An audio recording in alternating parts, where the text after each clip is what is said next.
Bom dia, Luna. Vinícius, bom dia.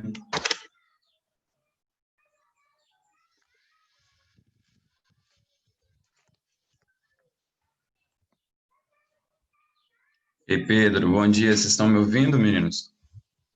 Bom dia. Sim. Beleza.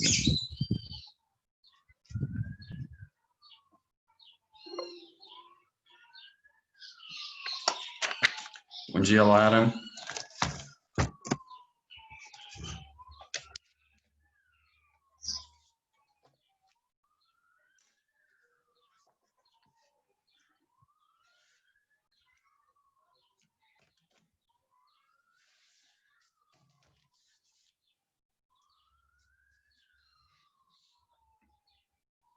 Bom dia. Fazendo a chamada aqui, tá? Bom dia, Lara.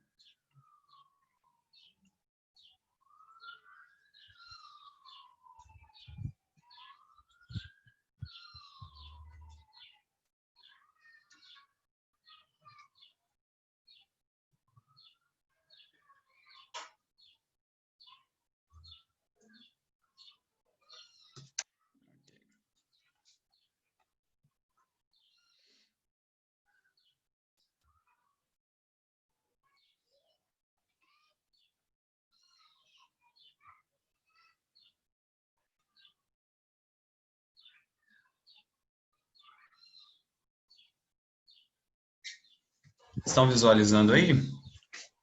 Sim. Sim. Sim. Ótimo. Vamos lá, então. São 10h42. Aí nós vamos comentar aqui rapidamente sobre... Nós paramos, né, na última aula, a teoria da gravitação universal.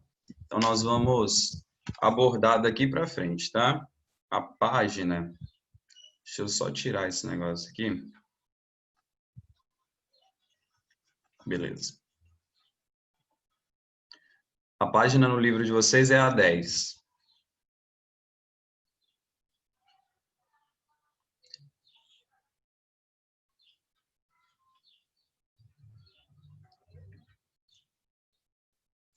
Pessoal, na semana passada nós começamos uma revisão geral do capítulo 3 do livro 2, né? Que foi o capítulo que vocês fizeram a atividade avaliativa.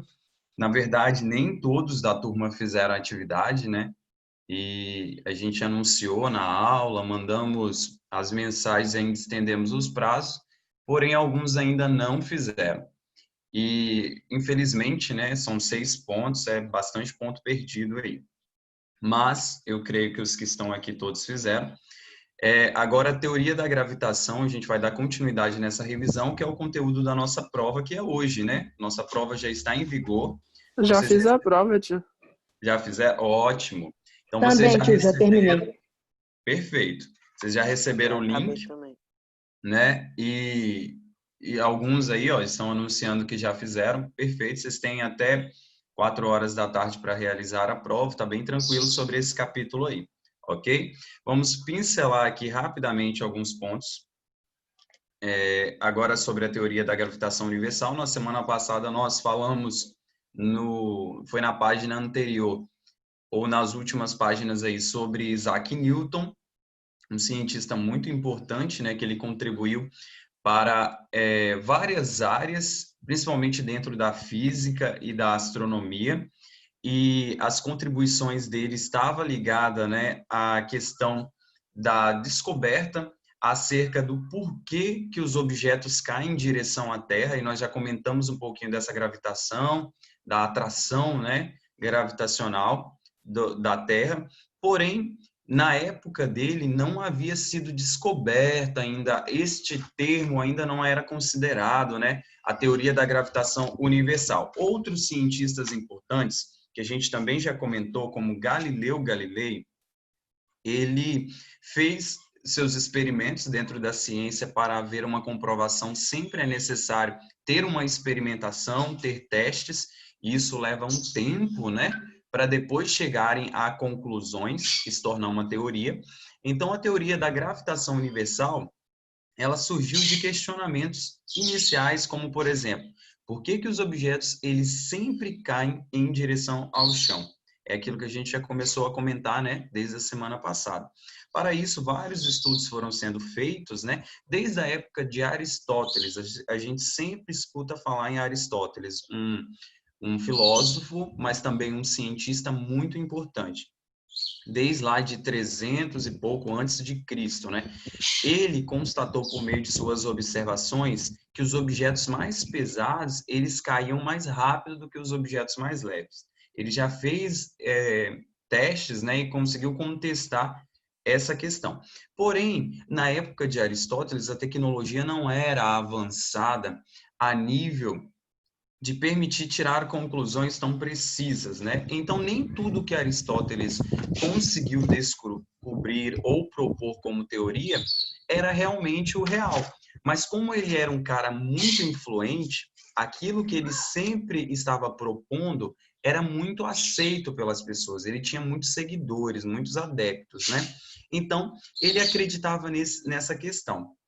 Porém, um pouco depois, né, bastante depois, Galileu Galilei, que é um dos cientistas aí no século 17, ele fez uma demonstração na Torre de Pisa, que vocês veem aqui, né, nessa imagem.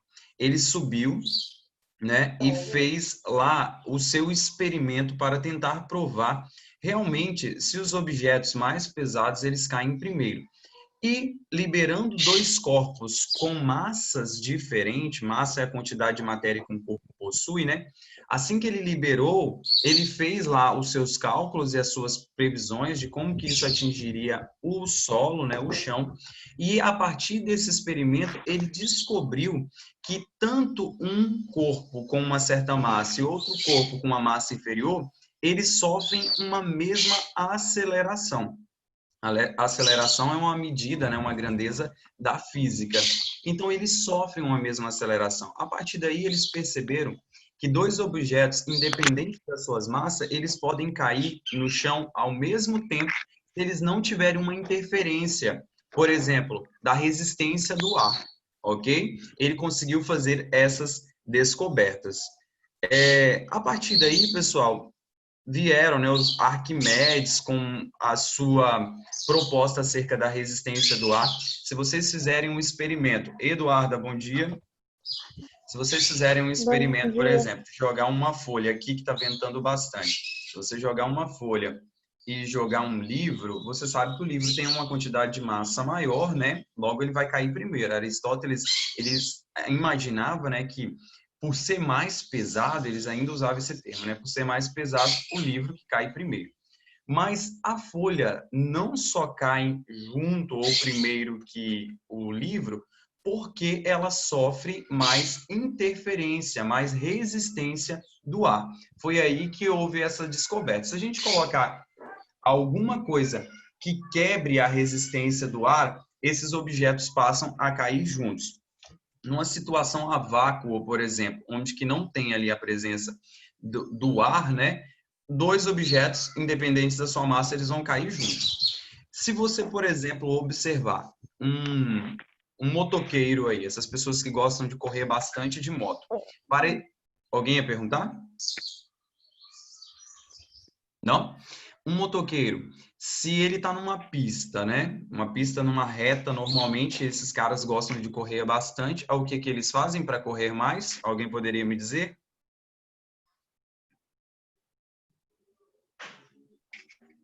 E aí, já observaram? Esses caras que gostam de correr em pistas, rachas, sei lá.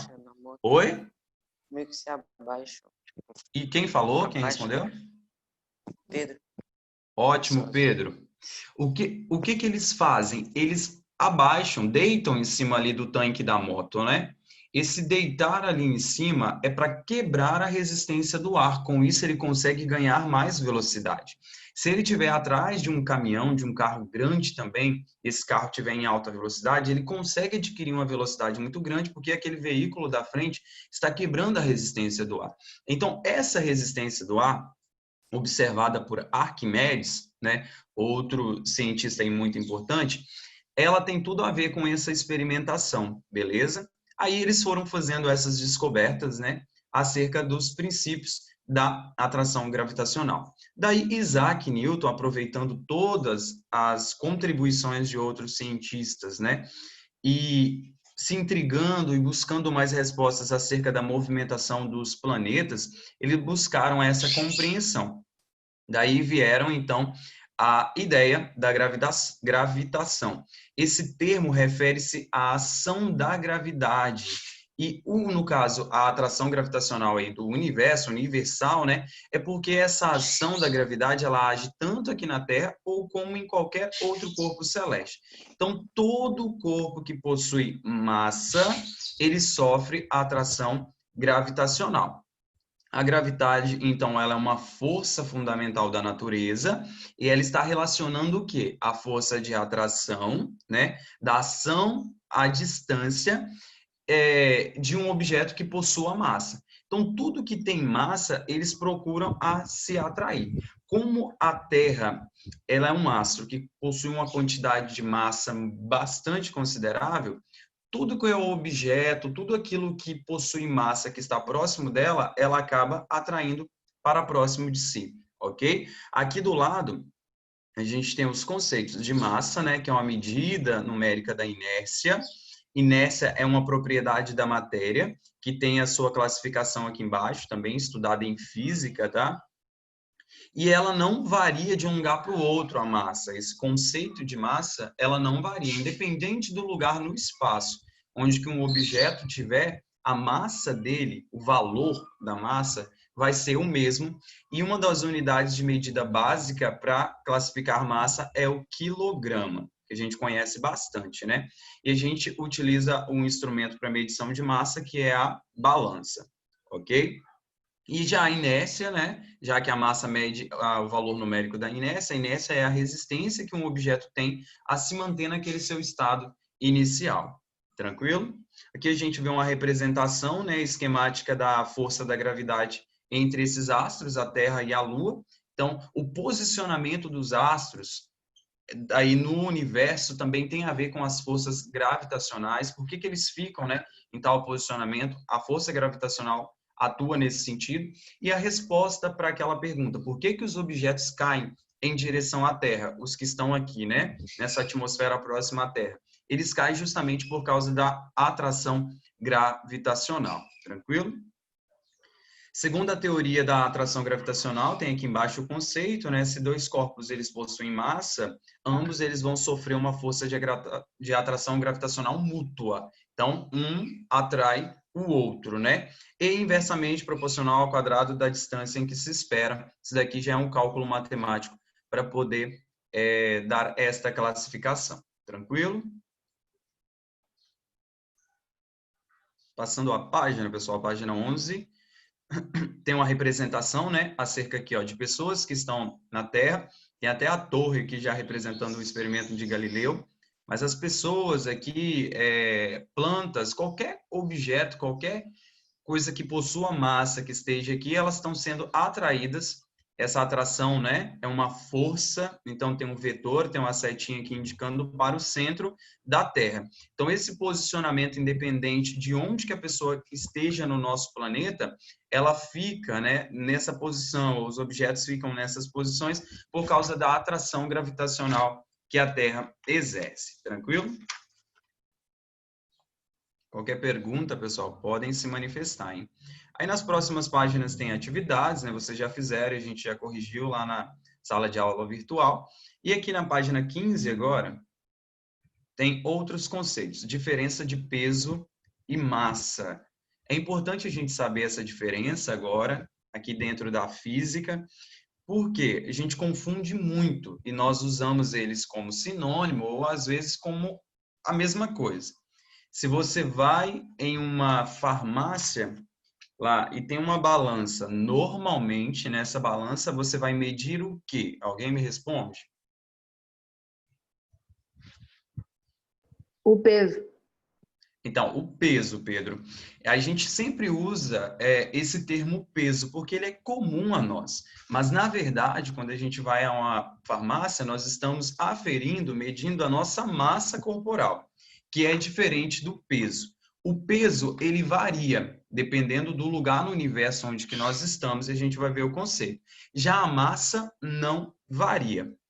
Mas o que seria, então, e qual é a diferença entre massa e peso, já que parecem a mesma coisa, né? Massa, ela é uma grandeza física. Toda vez que vocês verem esse termo grandeza física, significa que é algo que pode ser medido. E ela tem relação à inércia, né, que a gente já mencionou na página anterior, de um corpo, e também a unidade internacional, no caso aqui a gente já falou, que é o quilograma, certo? A massa, ela não varia, né, com a ação da gravidade. Como a gente já disse, é a atração gravitacional. Independente dessa atração, em qualquer parte do universo, não muda o valor da massa. Então, o seu valor ele vai ser igual em qualquer lugar. Beleza? A massa ela pode ser determinada por meio de instrumentos próprios, que no caso aqui a gente usa hoje a balança. O conceito básico dentro da química e da física que a gente usa para massa é a quantidade de matéria que um corpo possui. Então, cada corpo ele possui uma quantidade de matéria e essa quantidade pode ser medida. Então, assim, se você pega qualquer objeto e você quer medir a massa dele, você vai poder aferir isso por meio de uma balança. E cada objeto vai ter a sua massa própria, ok? Então, é a parte da matéria, o tanto de matéria que aquele objeto possui, isso é massa. Antigamente, se vocês observam, tem aqui imagens bem antigas da história aí, representando medições, né? As medições, pessoal, se vocês vão... hoje é bem difícil encontrar, talvez vocês nem conheçam, apesar de que lá na escola tem. Lá no ambiente, lá onde fica o laboratório, tem aquele monte ali próximo da porta, objetos históricos ali, antigos. Então, vocês já viram com certeza a balança que tem lá. Antigamente, as pessoas elas mediam, e até mesmo naqueles comerciais que existem ontem, as mercearias pequenininhas, bem mais antiga, as pessoas mediam comparando, né, a massa de um objeto para o outro. Então, se você tem, igual está mostrando aqui com essas pedras, né, uma tábua, algo aí que possa ficar, né, oscilando e depois poder se igualar, você coloca objetos, né, com massas diferentes e você vai descobrir o quanto de massa que aquele objeto tem, ou se eles têm a mesma massa, quando ficar equivalente. As pessoas, antigamente, eles mediam assim, eles pegavam o que eles chamam até de peso, né? Mas um objetozinho com uma massa específica, aí tem lá 2 quilos, 5 quilos, 10 quilos, e coloca em um prato da balança. As balanças tinham um prato. Eu coloco 10 quilos ali. Aí eu quero vender 10 quilos de carne. Tem que ser 10 quilos. Aí eu vou na outra balança, vou colocando carne lá, até ficar equiparado. Com isso, eu consegui medir a massa e ver que ambos têm 10 quilos, por isso eles ficaram equilibrados ali na balança. Então, antigamente, se media muito desta forma, tranquilo? Daí eu estou medindo o quê? Massa. Só que hoje, quando a gente quer medir a massa de qualquer objeto, qualquer coisa, ou até mesmo a nossa massa corporal, a gente utiliza um instrumento mais preciso, né? E que dá um resultado muito mais rápido, que é a balança.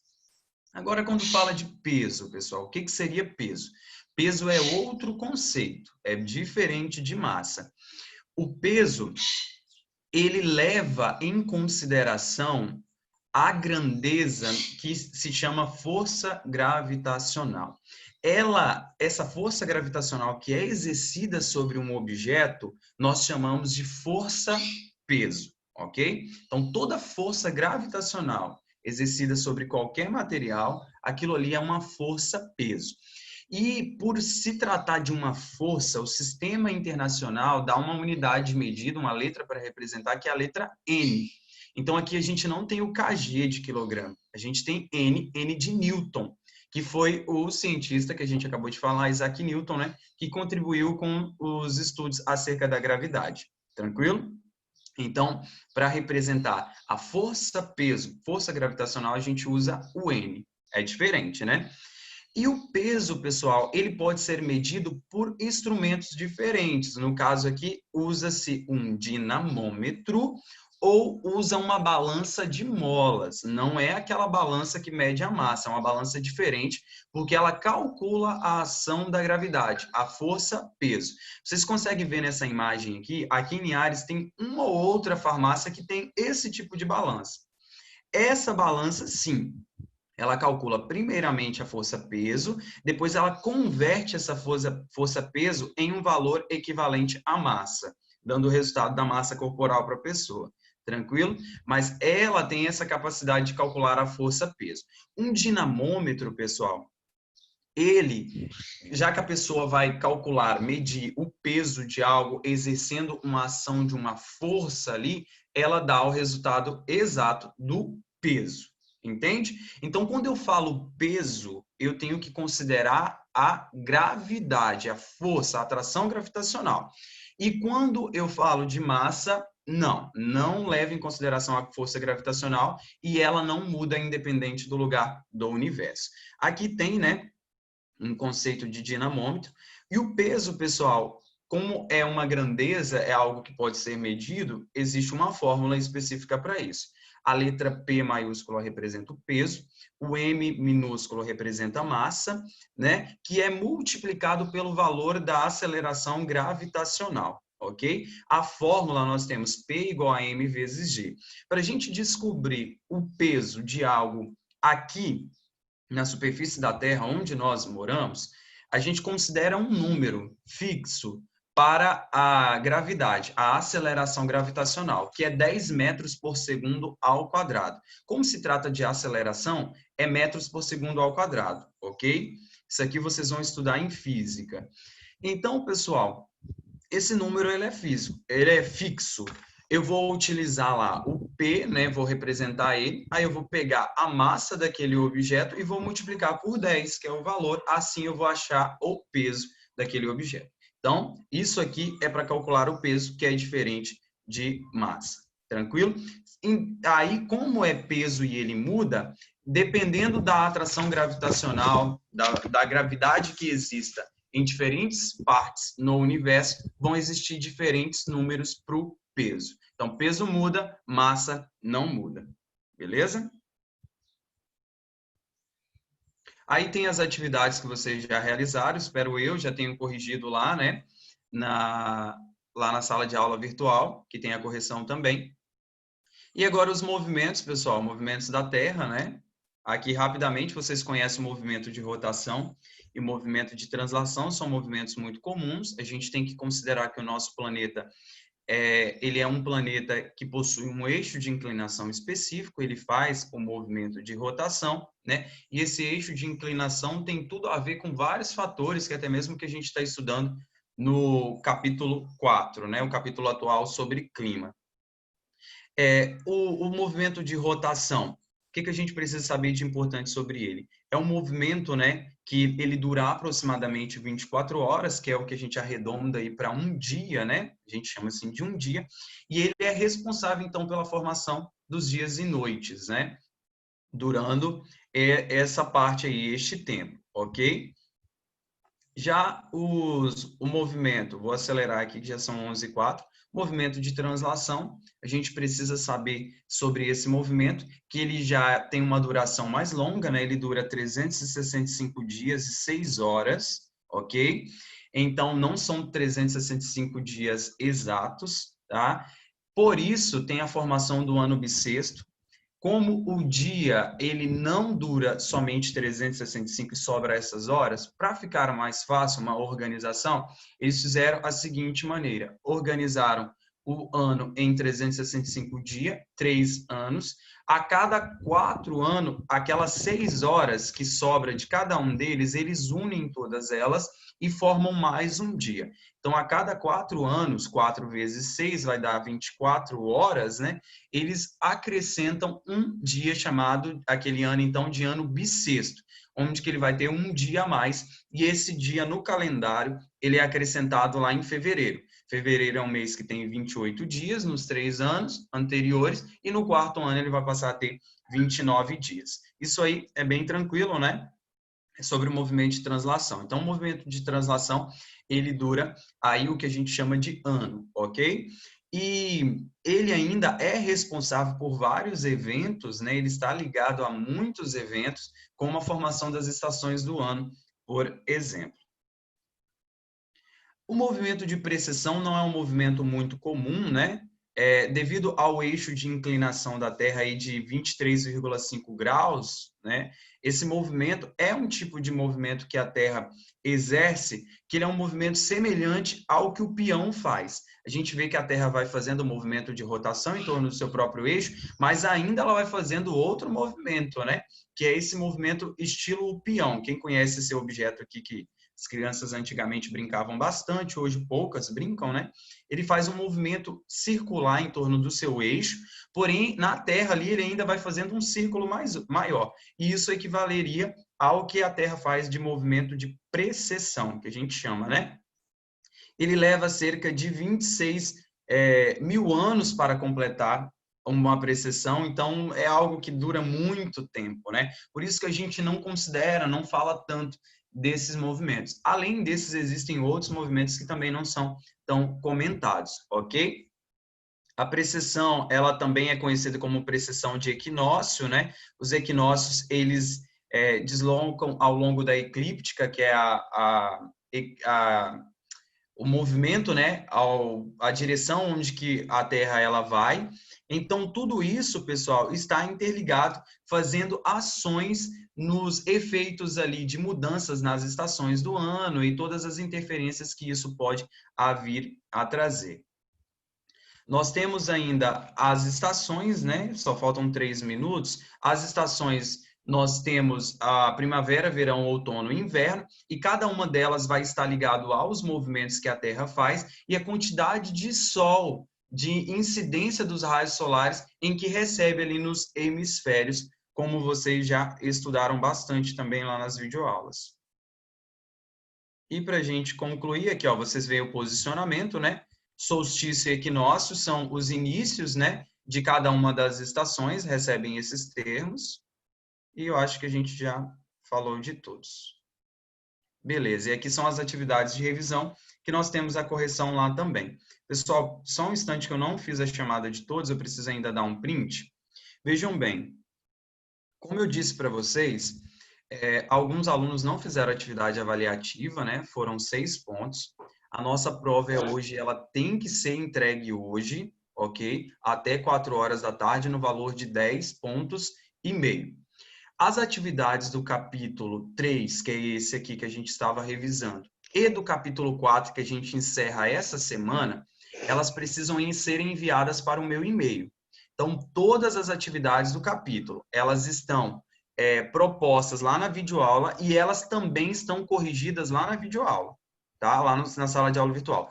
Todas elas, do capítulo 3 e 4, precisam ser enviadas para mim pelo e-mail que vocês já receberam e elas vão valer 2 pontos, ok? Anota isso daí, hein? vão valer 2 pontos.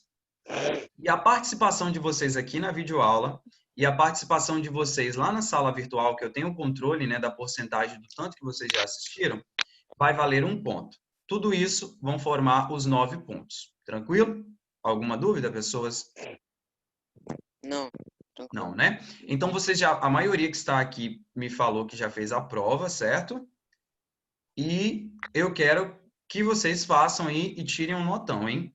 Beleza? Qualquer dúvida, me mande mensagem. Igual se vocês verem um erro lá na questão, um problema lá na questão, como é virtual, dá para mim fazer uma modificação. Igual a questão número 5. Questão número 5. Ela tem lá, na vertical, né, o nome, os nomes, e vocês precisam responder, segundo esses nomes, as colunas. É uma resposta por coluna, ok? Vocês vão marcar uma bolinha por coluna. São 4 colunas. Ok? Teve aluno da turma que teve dúvida e me mandou mensagem. Então, façam assim quem não respondeu ainda. Tranquilo?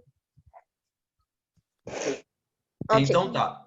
Beleza. Boa prova para vocês. Vai encerrar a aula agora. Já tirei um print aqui para fazer a chamada. Obrigado pela presença. Até na semana que vem, hein? Tchau, tchau, pessoal. Tchau. Tchau.